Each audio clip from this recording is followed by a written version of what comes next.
بسم اللہ والصلاة والسلام علی رسول اللہ وعلی آلہ واصحابہ وازواجہ اجمعین۔ السلام علیکم ورحمۃ اللہ وبرکاتہ۔ میری آج کی گفتگو کا عنوان ہے عید میلاد النبی صلی اللہ علیہ وسلم۔ اس عید کی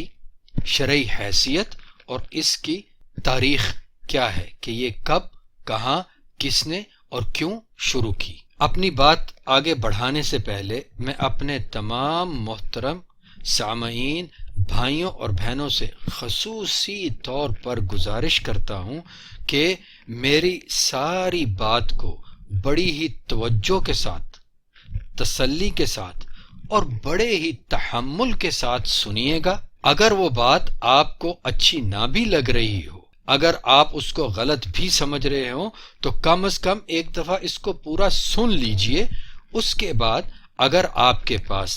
میری بات کو غلط ثابت کرنے کے لیے کوئی صحیح اور اچھی دلیل ہو تو اسے آپ کمنٹس میں شامل کیجئے، انشاءاللہ اس کا تسلی بخش جواب پیش کیا جائے گا۔ لیکن اپنی طرف سے ایسی کوئی بھی بات پیش کرنے سے پہلے میری اس کتاب کا مطالعہ بھی ضرور فرما لیجئے گا، جس کا ربط لنک ڈسکرپشن میں شامل کیا جائے گا انشاءاللہ۔ اللہ تبارک و تعالیٰ کے مقرر کردہ 12 مہینوں میں سے تیسرا مہینہ ربیع الاول ہے، اور اس مہینے میں مسلمانوں کی اکثریت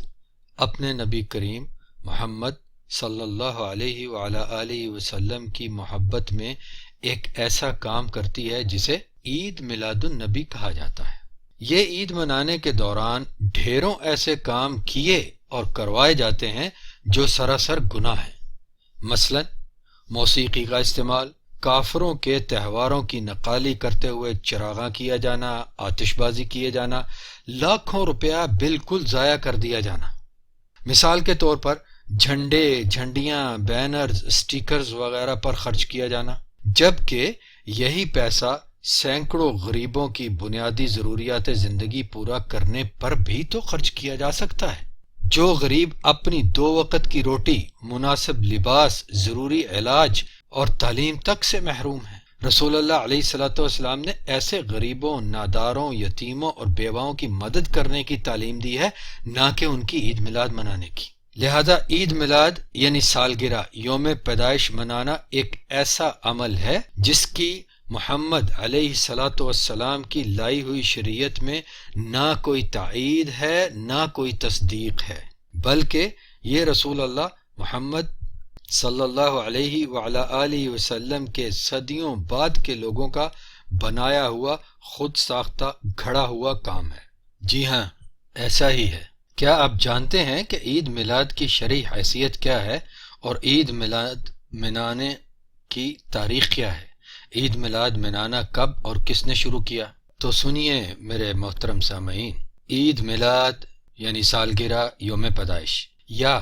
یوم وفات، برسی وغیرہ منانا، یہ سب کام اللہ کے آخری نبی اور رسول کریم محمد علیہ السلام کے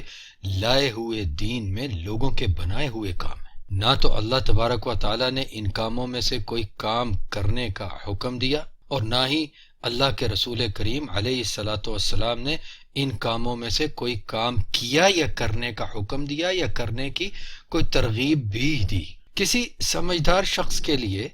عید میلاد کی شرعی حیثیت جاننے کے لیے اتنا ہی کافی ہے کہ اللہ تعالیٰ کے آخری نبی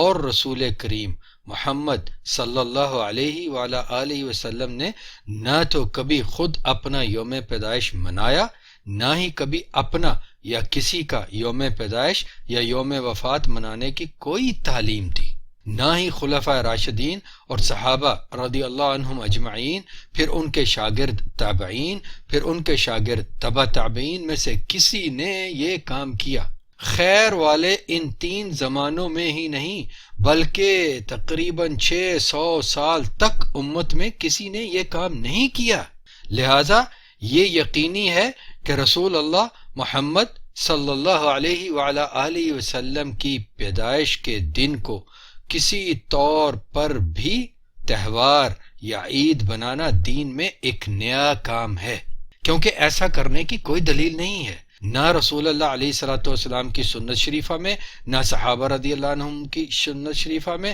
بلکہ یہ کام سراسر خلاف سنت ہے۔ اور جو بھی عقیدہ، عبادت، دین سے متعلقہ کام سنت کے خلاف ہو، سنت میں اس کی کوئی دلیل نہ ملتی ہو، اسے بھی بدعت کہا جاتا ہے، اسی کام کو ہی بدعت کہا جاتا ہے۔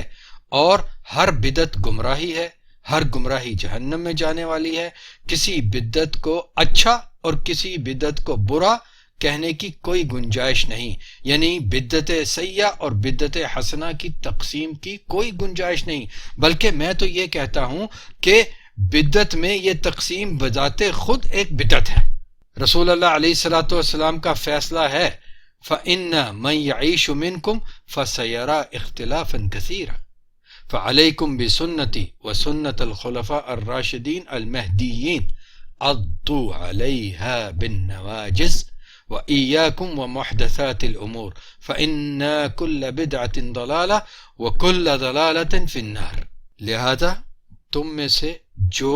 کوئی زندہ رہے گا وہ بہت زیادہ اختلاف دیکھے گا، تو تم پر میری اور میرے ہدایت یافتہ اور ہدایت دینے والے خلفاء کی سنت فرض ہے، اس سے دانتوں سے پکڑے رکھو اور نئے کاموں سے خبردار رہو۔ بے شک ہر نیا کام بدعت ہے اور ہر بدعت گمراہی ہے اور ہر گمراہی آگ میں ہے۔ یہ حدیث شریف صحیح ابن حبان میں ہے، صحیح ابن خزیمہ میں ہے، سنن ابن ماجہ میں ہے اور مستدرک الحاکم میں ہے، اور حدیث شریف صحیح ہے۔ اور رسول اللہ محمد صلی اللہ علیہ وعلی آلہ وسلم نے یہ بھی فرمایا ہے من عمل عملا لیس علیہ امرنا فہو رد،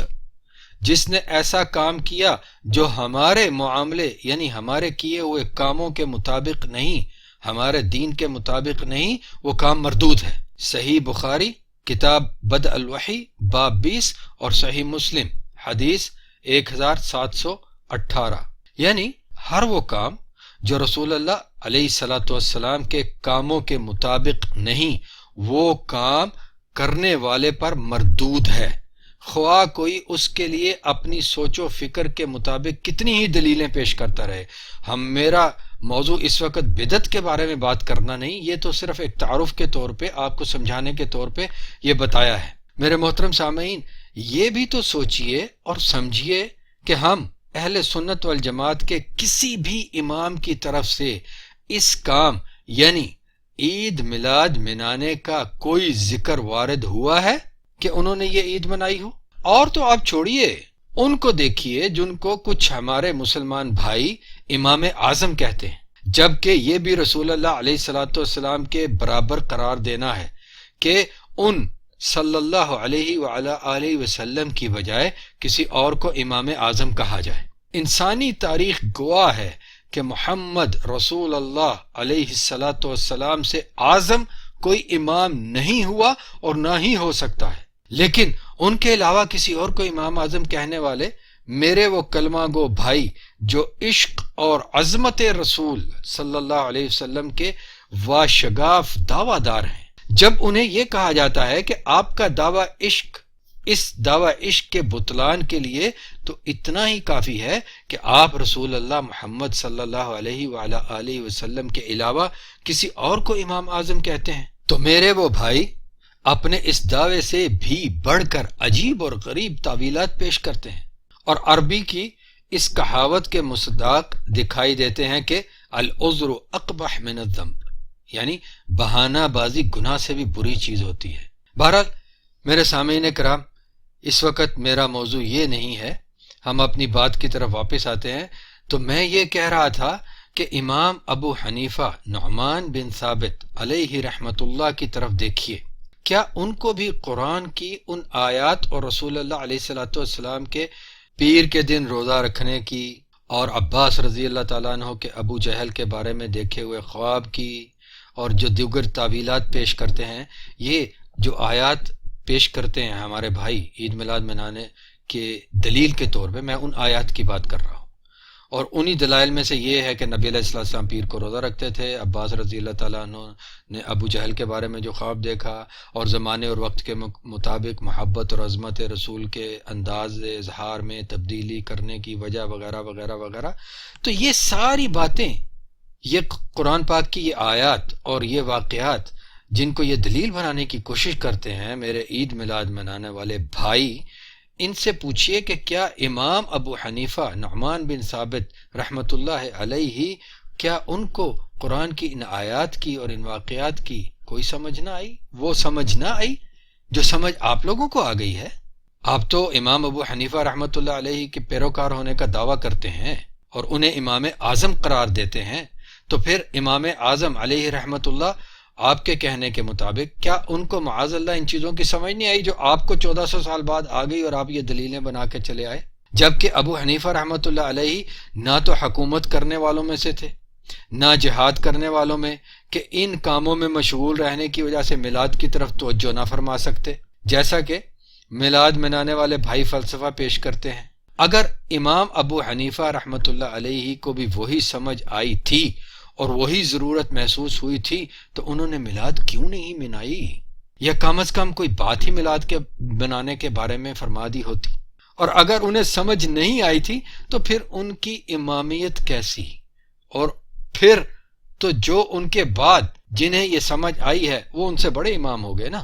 یعنی یہ شاگرد یا مرید بھائی اپنے ہی امام کے امام ہو گئے. انا للہ و انا الیہ راجعون. اللہ امام ابو حنیفہ پر اپنی خاص رحمت نازل فرمائے.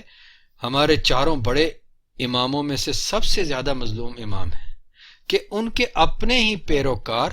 ان سے ان کی فقہ کے نام پر وہ کچھ منسوب کرتے ہیں جو ان جیسے متقی اور صالح امام کے بارے میں سوچا بھی نہیں جا سکتا.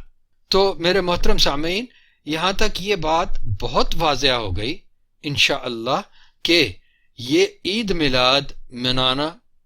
اس چیز کا نبی کریم علیہ الصلاۃ والسلام کی سنت شریفہ میں کہیں کوئی ثبوت نہیں ملتا، اللہ تبارک و تعالیٰ کی کتاب قرآن کریم میں کوئی ثبوت نہیں ملتا، صحابہ رضی اللہ عنہم اجمعین کی زندگیوں میں ان کے قول سے ان کے فعل سے کوئی ثبوت نہیں ملتا. یہ بہت بعد کے لوگوں کی گھڑی ہوئی ایک بدعت ہے. بدعت کا تعارف میں نے پیش کر دیا ہے اور یہ شرعی حیثیت آپ کے سامنے اس کی رکھ دی ہے عید میلاد منانے کی. اور اب انشاءاللہ بات کرتے ہیں اس عید میلاد کی تاریخ کے بارے میں کہ یہ کب، کہاں اور کس نے اور کیوں شروع کی. یہ بات تو پوری طرح سے واضح ہو چکی کہ رسول اللہ محمد صلی اللہ علیہ وعلی آلہ وسلم، صحابہ رضی اللہ عنہم اجمعین، تابعین، تبع تابعین، امت کے ائمہ اور علماء کرام رحمہم اللہ جمیعاً کی طرف سے قرآن کی کسی آیت، رسول اللہ علیہ الصلاۃ والسلام کے کسی فرمان، سابقہ انبیاء علیہم السلام کے کسی واقعہ کا زبانی یا عملی طور پر ایسا کوئی مفہوم بیان نہیں ہوا جس کو بنیاد بنا کر عید میلاد النبی صلی اللہ علیہ وسلم منائی جائے. لہٰذا اس عید کے بدعت ہونے میں کوئی شک نہیں رہتا. پھر بھی چلیے آئیے دیکھتے ہیں تاریخ کی کتابوں میں جھانک کر کہ اس کی ہمیں کیا تاریخ ملتی ہے، کب، کہاں، کس نے اور کیوں یہ عید میلاد النبی منانا شروع کی. امام عبد الرحمن بن اسماعیل المقدسی کی کتاب ہے الباعث علی البدع والحوادث. اس کتاب کی تحقیق کرنے والے بشیر محمد عیون صاحب لکھتے ہیں کہ میلاد منانے کی بدعت سب سے پہلے فاطمیوں نے شروع کی. ان کے پاس پورے سال کی عیدیں ہوا کرتی تھیں. وہ لوگ نئے سال کی عید، عید میلاد النبی، علی، فاطمہ، حسن، حسین رضی اللہ عنہم اجمعین کی عیدیں یعنی ان کی عید میلاد،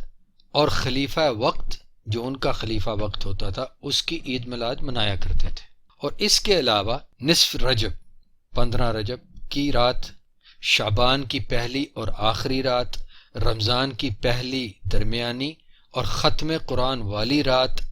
فتح خلیج کے دن، نوروز کا دن، غطاس کا دن، غدیر کا دن، یہ سب عیدیں اور راتیں وہ لوگ منایا کرتے تھے. پھر ایک فاطمی وزیر جس کا نام افضل شہنشاہ تھا وہ آیا جس نے 4 عیدیں میلاد والی بند کر دی، یعنی میلاد النبی، میلاد علی، میلاد فاطمہ اور میلاد خلیفہ وقت۔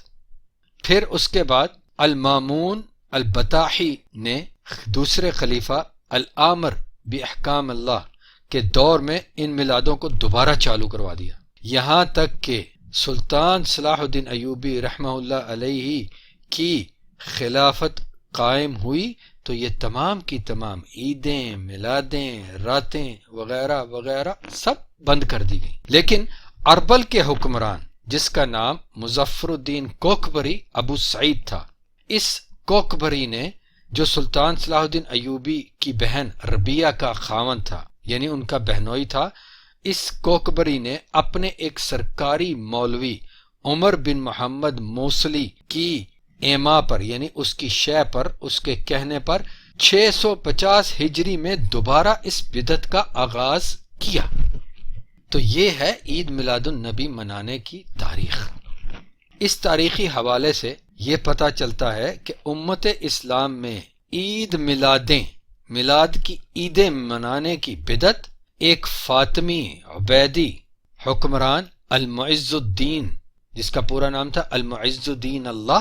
معد بن المنصور، اس کے دور میں شروع ہوئی، اور اس کا دور حکومت 341 ہجری سے شروع ہوتا ہے۔ یہ بات امام السیوطی کی کتاب تاریخ الخلفاء میں لکھی ہے، جلد نمبر 1 صفحہ نمبر 524، اور باب کا نام ہے فصل الدولہ الخبیثہ العبیدیہ۔ یہ وہ ایڈیشن ہے جو کہ مطبع السعادہ، یعنی سعادہ نامی پرنٹنگ پریس جو مصر میں ہے، وہاں کے چھپے ہوئے ایڈیشن میں اس حوالے کے ساتھ یہ چیز لکھی ہے۔ یہ جو شخص تھا المعز الدین اللہ معد بن المنصور اسماعیل، اس شخص کے باپ اسماعیل کی نسبت سے ہی ان فاطمی عبیدیوں کو اسماعیلی کہا جاتا ہے۔ کچھ مورخین نے عید میلاد النبی صلی اللہ علیہ وسلم کی بدعت کا آغاز فاطمیوں کے دور سے نہیں بلکہ اربل کے حکمران جس کا بھی ذکر کیا گیا کوکبری، اس کے دور سے ہونا زیادہ صحیح قرار دیتے ہیں۔ میرے محترم سامعین، اب تاریخ کی یہ 2 روایت ہیں، پہلی بات زیادہ مضبوط ہو یا دوسری، دونوں صورتوں میں یہ بات یقینی ہے کہ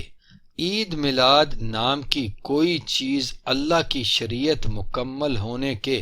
کم از کم 341 سال تک، یعنی 341 ہجری تک مسلمانوں میں کہیں نہیں تھی۔ یہ تو ہم جانتے ہیں کہ کسی خاص واقعے کے دن کو تہوار بنانا یہود و نصارہ اور دیگر کافر قوموں کی عادت تھی اور ہے، اور اسلام میں وہ سارے عیدیں اور تہوار منسوخ کر کے مسلمانوں کے لیے 2 تہوار 2 عیدیں دی گئیں، اور ان کے علاوہ کوئی تہوار یا عید منانے کے لیے نہیں دی گئی۔ جیسا کہ انس ابن مالک رضی اللہ تعالیٰ عنہ سے روایت ہے کہ اہل جاہلیت یعنی اسلام سے پہلے مشرکوں اور کافروں کے کھیلنے خوشی منانے کے سال میں 2 دن تھے، 2 عیدیں تھیں۔ جب رسول اللہ علیہ الصلوۃ والسلام مدینہ تشریف لائے تو فرمایا کان لکم یومان تلعبون فیہما وقد بدا لکم اللہ بہما خیرا منہما، یوم الفطر و یوم الاضحیٰ، تم لوگوں کے لیے خوشی منانے کے عید منانے کے 2 دن تھے، اور اللہ نے تمہارے ان دونوں سے زیادہ خیر والے دنوں سے بدل دیا ہے، یعنی تمہارے ان دونوں دنوں کو ان دونوں سے زیادہ خیر والے دنوں سے بدل دیا ہے، اور وہ خیر والے دن ہیں فطر کا دن یعنی عید الفطر جسے ہم چھوٹی عید کہتے ہیں، اور اضحیٰ کا دن یعنی عید الاضحیٰ جسے ہم قربانی والی عید کہتے ہیں۔ یہ حدیث شریف سنن النسائی اور کتاب صلاۃ العیدین میں ہے۔ امام البانی رحمہ اللہ نے اس کو صحیح قرار دیا ہے سلسلۃ الاحادیث الصحیحہ میں، حدیث نمبر 1061۔ اور پھر یہ بھی دیکھیے سامعین کرام کہ کم از کم 300 سال تک امت نے ان دونوں عیدوں کے علاوہ کوئی عید منائی نہیں۔ اس حدیث سے پہلے ذکر کیے گئے تاریخی حوالے سے پتہ چلتا ہے کہ میلاد منانا مسلمانوں میں یہودیوں کے روحانی پیروکار فرقے الفاطمین کی طرف سے داخل کیا گیا۔ یہ فاطمین وہی ہیں جنہوں نے سب سے پہلے ابو بکر عمر اور عثمان رضی اللہ عنہم اجمعین کو گالیاں نکلوانا، مسجد کے دروازوں پر ان تینوں کے لیے لعنت کے الفاظ لکھوانا، اپنے آپ کو سجدے کروانا اور اس طرح کے کئی دیگر کفریہ اور شرکیہ کام شروع کروائے۔ اور جب صلاح الدین ایوبی رحمت اللہ علیہ نے ان لوگوں کو عیسائیوں کے ساتھ سازش کرنے کی سزا کے طور پر مصر سے نکالا تو یہ لوگ ایران اور ہندوستان کے ساحلی علاقوں میں پھیل گئے، یعنی سمندر کے ساتھ ساتھ والے علاقوں میں پھیل گئے، اور آج دنیا میں یہ لوگ اسماعیلی کے طور پہ جانے پہچانے جاتے ہیں اور ان کا کفر کسی سے ڈھکا چھپا نہیں۔ تو میرے محترم سامعین، ہماری یہاں تک کی بات کا خلاصہ یہ ہوا کہ اسلام کی اب تک کی تاریخ یعنی 1442 سالہ تاریخ میں سے 650 سال تک اس بدعت یعنی لوگوں کی طرف سے دین میں داخل کی گئی، خود بنائی گئی، گھڑی ہوئی اس عید میلاد النبی کی کوئی خبر نہیں ملتی۔ حیرت اور بہت ہی حیرت، صد حیرت کہ اتنے لمبے عرصے تک ایک دو نہیں، 10 100 نہیں، ہزاروں لاکھوں نہیں، کروڑوں نہیں، بلکہ اربوں مسلمانوں میں سے کسی کو بھی یہ سمجھ نہیں آئی کہ نبی علیہ السلام کا یوم پیدائش منایا جانا چاہیے۔ اور میرے محترم سامعین، آپ یہ بھی نہیں جانتے ہوں گے کہ رسول اللہ صلی اللہ علیہ وآلہ وسلم کی تاریخ پیدائش کے بارے میں جو یہ کہا جاتا ہے کہ یہ 12 ربیع الاول ہے، اور اس 12 ربیع الاول کو یہ عید منائی جاتی ہے، اور اس کے ضمن میں اس کے نام پر جو کچھ بھی کیا جاتا ہے، یہ 12 ربیع الاول نبی علیہ السلام کا یوم پیدائش ہونا یہ ایسی بات ہے جسے محدثین اور محققین رحمہم اللہ نے رد کیا ہے۔ امام البانی رحمہ اللہ نے امام ابن کثیر کی کتاب سیرت نبویہ کی تخریج اور تحقیق کی اور ایک مختصر کتاب تیار کی جس کا نام ہے صحیح سیرت نبویہ۔ اس کتاب میں انہوں نے لکھا کہ تاریخ ولادت کے بارے میں جتنے بھی اقوال ہیں، یعنی جتنی بھی باتیں کی جاتی ہیں، سب کے سب علم مصطلح الحدیث کی کسوٹی پر عیب دار ہیں۔ سبھی باتیں جو ہیں وہ عیب دار ہیں، کوئی بھی درست نہیں ہے، سوائے اس ایک روایت کے جو کہ امام مالک رحمہ اللہ نے صحیح سند کے ساتھ نقل کی ہے، اور وہ روایت بتاتی ہے کہ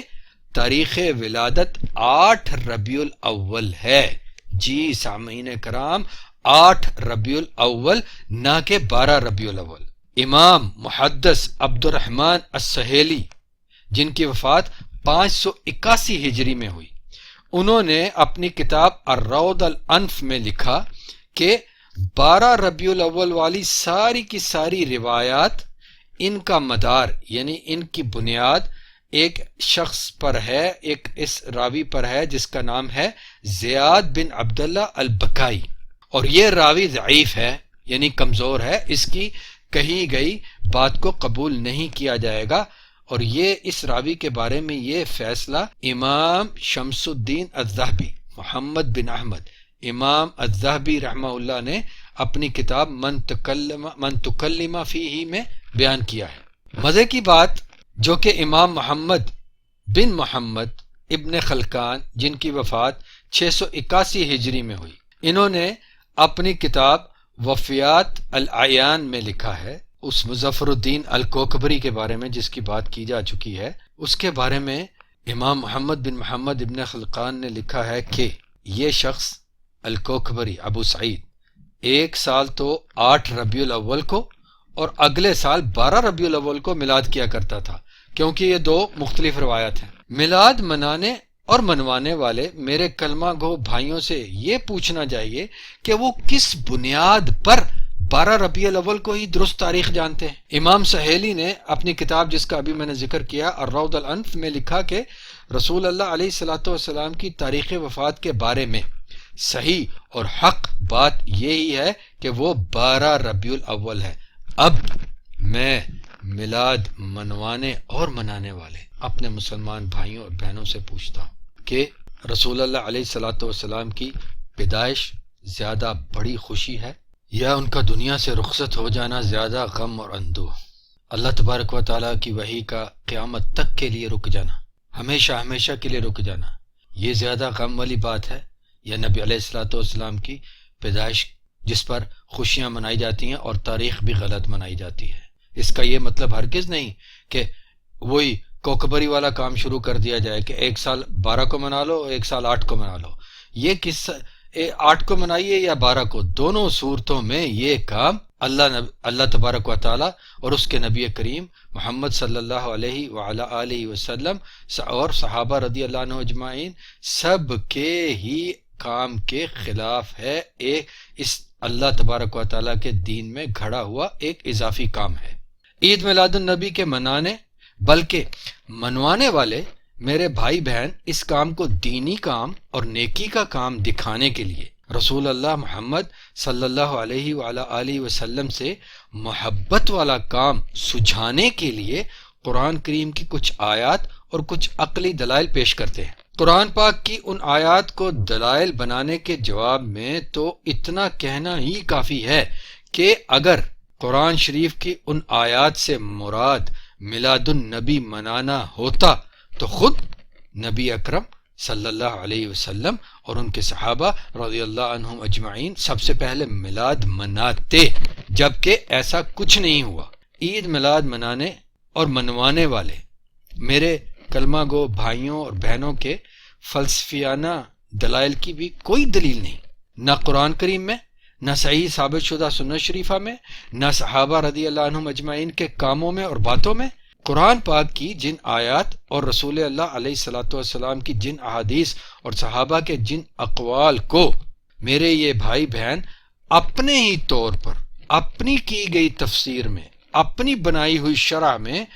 ڈھال کر دلیل بنانے کی کوشش کرتے ہیں، ان سب کا مکمل تحقیقی جائزہ اور جواب میری کتاب عید میلاد النبی صلی اللہ علیہ وسلم اور ہم میں موجود ہے۔ اس کتاب کا لنک انشاءاللہ ڈسکرپشن میں شامل کر دیا جائے گا۔ جو بھائی بہن اس مسئلے کو واقعتاً سمجھنا چاہتے ہوں، واقعتاً ان دلائل کو استعمال کرنے کی حقیقت جاننے کے خواہش مند ہوں، دل میں کوئی ضد، کوئی تعصب نہ ہو، وہ اس کتاب کا مطالعہ ضرور فرمائیں۔ انشاءاللہ سب کچھ واضح ہو جائے گا۔ چلتے چلتے یہ سمجھتے چلیے کہ قرآن کی آیات کا اپنی طرف سے تفسیر کرنا، شرح کرنا، صحیح ثابت شدہ سنت شریفہ اور صحابہ رضی اللہ عنہم اجمعین کی جماعت کی موافقت کے بغیر ہی اپنی طرف سے اپنی معنی اور مفہوم نکالنا اور اس کو بنیاد بنا کر عبادات اور عقائد اپنا لینا اور کوئی کام، عبادت یا کوئی اور قول اور سوچ اور عقیدہ بنا لینا، یہ قطعاً جائز نہیں ہے۔ نہ ہی اس طریقے سے کچھ حلال و حرام کیا جا سکتا ہے، نہ ہی کچھ جائز و ناجائز بنایا جا سکتا ہے، نہ ہی کسی کافر اور مشرک کو بدعتی قرار دیا جا سکتا ہے، نہ ہی ایسے بلا دلیل اور ذاتی آراء اور فہم پر مبنی اپنی سوچ، اپنی رائے، اپنی ہی سمجھ پر مبنی اقوال اور افعال اور افکار دین کا جز قرار نہیں پا سکتے۔ وہ یقیناً دین میں نئی چیز ہی قرار پائیں گے، بدعت ہی قرار پائیں گے۔ دین میں نئی چیز جسے ہمارے نبی کریم محمد علیہ والسلام نے بدعت قرار فرمایا اور ہر بدعت کو گمراہی قرار دیا اور ہر گمراہی کا ٹھکانہ جہنم قرار دے دیا، فیصلہ صادر فرما دیا اللہ کے رسول محمد علیہ والسلام نے۔ یہ حدیث شریف میں پہلے بیان کر چکا ہوں۔ مزید تفصیل کے لیے میں اپنے تمام محترم سامعین بھائیوں اور بہنوں سے پھر گزارش کرتا ہوں کہ اس کتاب کا مطالعہ ضرور فرمائیے۔ انشاءاللہ بہت سی باتیں آپ پر واضح ہو جائیں گی اس عید میلاد النبی کے منائے جانے کے لیے بنائے جانے والے دلائل کے بارے میں، اور انشاءاللہ اللہ تبارک و تعالیٰ نے توفیق عطا فرمائی تو ان دلائل اور ان کا جو تحقیقی جائزہ پیش کیا گیا ہے اس کتاب میں، اسے بھی انشاءاللہ اسی طرح صوتی بیانات کی صورت میں پیش کرنے کی کوشش کی جائے گی۔ اللہ تبارک و تعالیٰ ہم سب کو یہ حوصلہ، یہ ہمت، یہ جرت عطا فرمائے کہ ہم اس کے دین کو اسی طرح سمجھیں جس طرح کہ اس نے اپنے آخری نبی اور رسول کریم محمد صلی اللہ علیہ وعلی آلہ وسلم پر نازل فرمایا، اور اسی طرح اس دین کو مان کر اپنا کر اس پر عمل کرتے ہوئے اپنے رب اللہ سبحانہ و تعالیٰ کے سامنے حاضر ہوں کہ وہ ہم پر راضی ہو۔ والسلام علیکم ورحمۃ اللہ وبرکاتہ۔